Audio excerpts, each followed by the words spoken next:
Welcome back to another episode of Pragmatic Optimists. I'm attorney Rachel Cohen. I'm joined by Rhode Island State Senator Tiara Mack. And today we have some updates on what's going on with ICE in our streets throughout the United States. There was an attempted ICE raid in Chinatown in New York over the Thanksgiving weekend.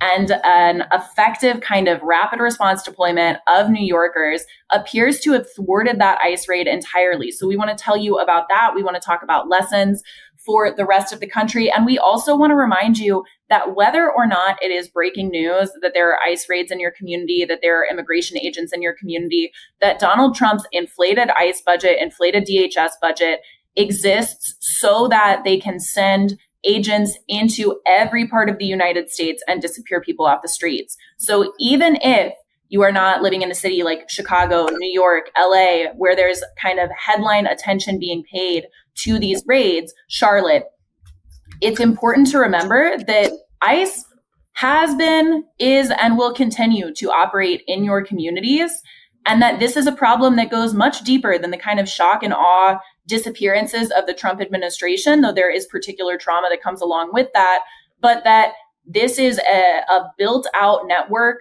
to disappear people that has existed since long before Donald Trump and is all connected in many ways to the quote-unquote war on terror, Islamophobia following 9/11, and increased scrutiny on people that were coming into the country, despite the fact that every study ever done on this issue shows that immigrants commit crimes at lower rates than native-born Americans.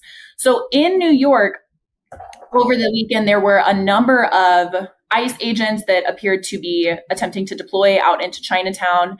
We'll make sure that we have some images up on the screen, and that a number of New Yorkers were arrested. It seems that NYPD was collaborating with ICE and arresting people who were interrupting ICE operations. That's a conversation that we're probably not going to have on this episode, but be paying close attention to, because it's been a conversation in Illinois as the Illinois State Police and occasionally Chicago police collaborate to make it easier for ICE to get into spaces, arrest people who are interrupting ICE operations, and do so despite there being a law called the Illinois Trust Act, which prevents Illinois State Police from setting up security perimeters for ICE operations. And there's been a lot of kind of focus on and discussion about where the lines of that law are and whether it is facilitating ICE. The Attorney General has taken the perspective that it is not facilitating ICE to kind of clear demonstrations in this way, but a lot of community members are saying it kind of feels like it is. So it'll be interesting to see how that plays out, especially in New York, especially starting in January when Mamdani takes office. He's decided to retain the New York Police Commissioner. I know it was a controversial decision in a lot of the leftist spaces where people supported him. So we're not going to make predictions about how that's going to go at this moment, but we will keep you updated as it happens. And then, Tiara, speaking of places that are not in headline news across the country in this moment, what's going on in Providence with ICE? So shortly before the incident that happened in New York, there was also an incident in Rhode Island.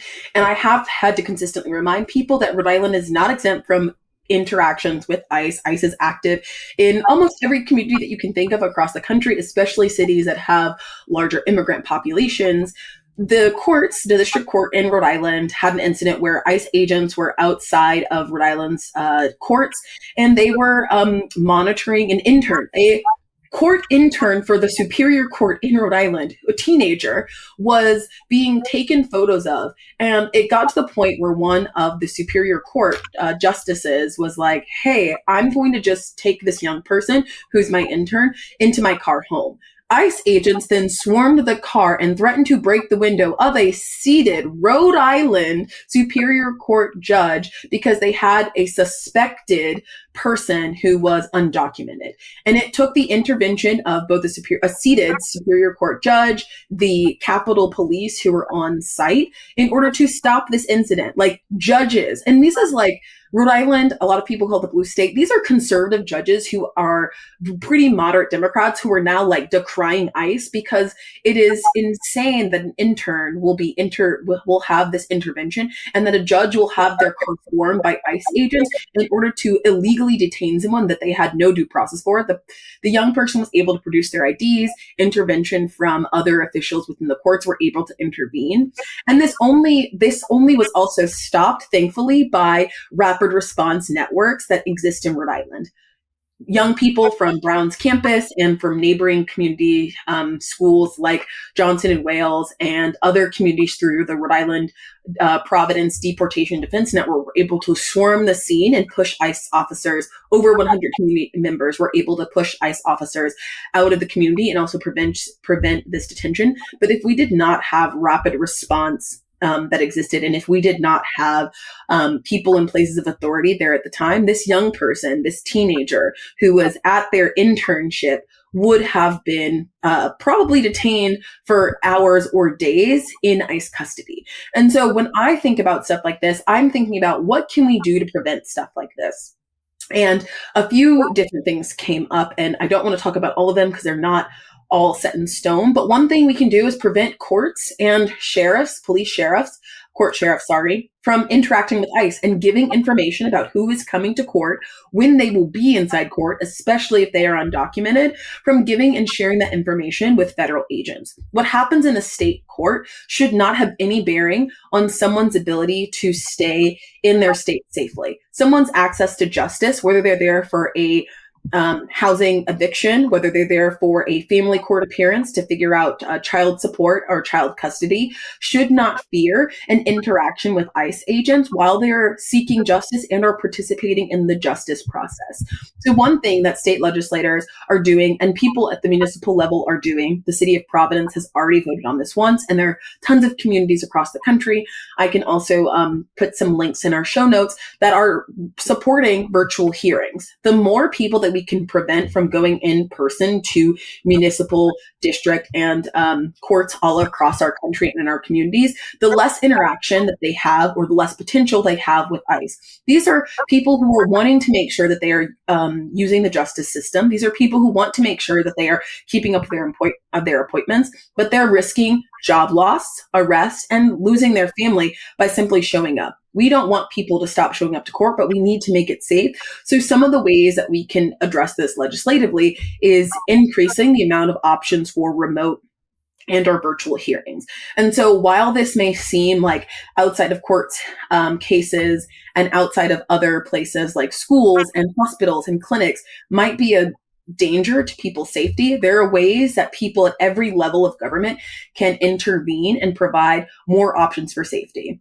We can increase virtual hearings, and we can also prevent state agencies and courts from interacting and collaborating with ICE behind the scenes. There are several whistleblowers across communities in the country who are saying, we know our court sheriffs are behind the scenes collaborating with ICE and telling them when certain individuals who may or may not have proper documentation are going to be in court for a hearing. If they are sharing that information, they are inherently putting people's livelihoods at risk. And we can, as state lawmakers, as municipal lawmakers, prevent that. So if you are listening to this Praggies, I encourage you to look at the show notes, find some example legislation, and if you don't see something passed in your community, grab coffee, send an email, or make a call to your local legislators and your local lawmakers to introduce these legislations in the next legislative year. And that is what's giving me hope. There are so many people that are seeing a problem and thinking about solutions. And a lot of these are downstream solutions. These are Band-Aid fixes to a larger problem. ICE needs to be out of communities. ICE, which is a highly resourced paramilitary arm of the government that has more money than most nations' militaries combined, has so much resource, and we will not be able to solve that issue in one legislative cycle, but we can prevent some of the harms that impact our communities in the next year and in the next legislative cycle. So that's something that gives me hope as a state lawmaker, and something I encourage you all, our viewers, our Praggies, to think about how you can use your voice and your viewership of this show in order to make change in your community. And so, Rachel, I know that we are going to be wrapping up in just a few minutes, but I want to know, what is keeping you hopeful? You've covered a lot of ground, and you've covered a lot of things in Chicago.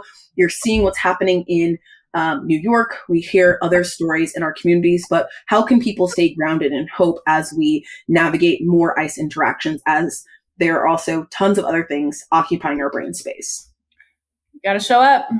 And that is what keeps me hopeful. That is seeing other people show up is what keeps me hopeful, because we're tagging in and out. Like, this is not, no one person can do all of this, but it is so important to get out into the streets, and not just in kind of large scheduled protest, but especially when these rapid response, almost higher stakes things happen, like in Chinatown. It's so inspirational to be able to look and see the headline that 200 New Yorkers stopped an ICE raid before it started. And that's how we get more people to show up. The way that Charlotte responded to ICE being in their city, everything that we do is not just that moment interruption. It is inspiring other people to think about what they're going to do. And it has major ripple effects. And we're seeing those ripple effects. And so things are very dark, but there are so many people that are showing up in ways that I know they never thought were possible. And that keeps me very hopeful. And I hope that you do the same. So we'll see you soon, Praggies. Can't get your fill of Legal AF? Me neither. That's why we formed the Legal AF Substack. Every time we mention something in a hot take, whether it's a court filing or a oral argument, come over to the Substack. You'll find the court filing and the oral argument there, including a daily roundup that I do called, wait for it, Morning AF. What else? All the other contributors from Legal AF are there as well. We got some new reporting. We got interviews. We got ad-free versions of the podcast and hot takes. Where? Legal AF on Substack. Come over now to free subscribe.